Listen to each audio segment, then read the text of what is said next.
we have sung in the responsorial psalm, let my tongue be silenced if I ever forget you.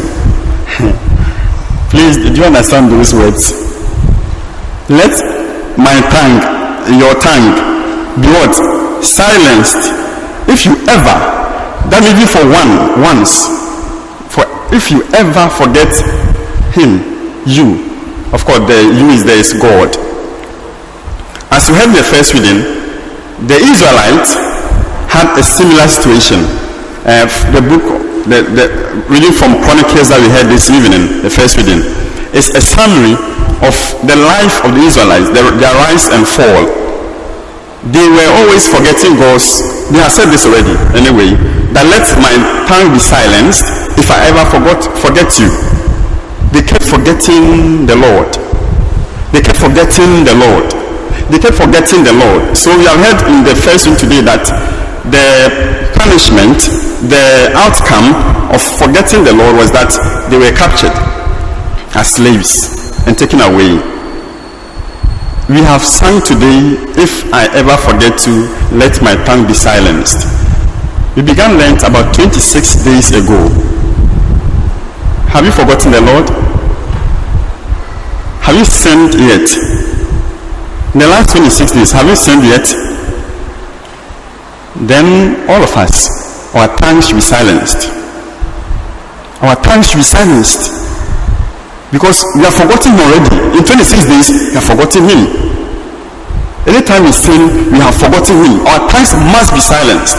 But God will not silence our tongues for one reason. Why wouldn't God silence our tongues? Because of the gospel we heard. For God so loved the world. For love's sake, he will not let your tongue be silenced. Amen. We deserve to have our tongue silenced. But because he loves so much, he wouldn't do that. We are told that he sent his only begotten son into our world to save us. It's like we owed a debt, as we sing, which we could not pay. And Jesus came to pay a debt he did not owe. And he didn't pay that debt from his bank reserve. That debt he didn't pay because he has surplus in his bank account. He emptied everything, sold his property, everything he called investment, just to make sure that you are not declared bankrupt spiritually.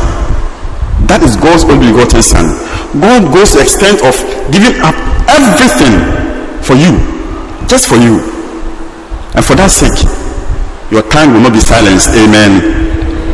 So it's all about love in this season of Lent. Today is called Laetare Sunday. Halfway down the Lenten season. We have just 14 days more to finish it. We need, as sons and daughters of God, to rethink our ways so far.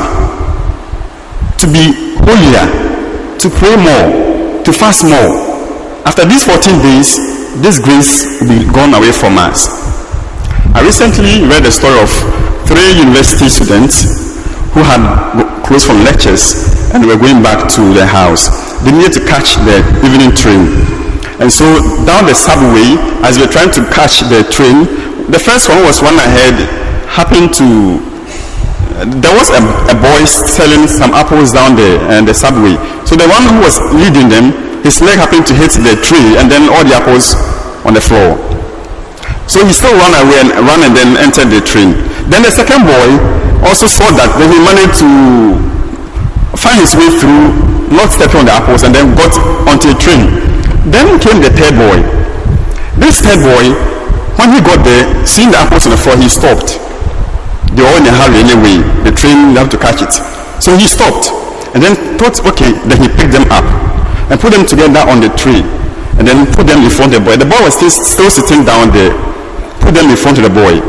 Then he thought to himself, since these apples have hit the ground, it's likely if this boy doesn't get them sold, by tomorrow they'll go bad. So he put his hand into his pockets and bought some few pounds and gave them to the boy and told him that if he should use the money to take care of it. Then he began to run now to catch the train. Then came a voice from behind. The boy who was sitting there. He said, Sir, are you Jesus? Are you Jesus? When the man looked at the boy, he was blind. He was a blind boy.